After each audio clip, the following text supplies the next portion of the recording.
Now let's take a look at anti-spam. This rule will be triggered when members spams messages in the group in a short time. Click Allow to enable it. Click Prohibited again to disable it.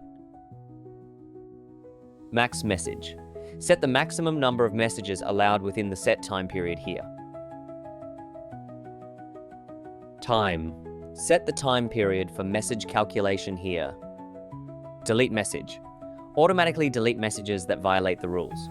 Click to turn this function on or off. Penalty. Click to enable and select the penalty type. Warn. Warn members who violate the rules. Kick.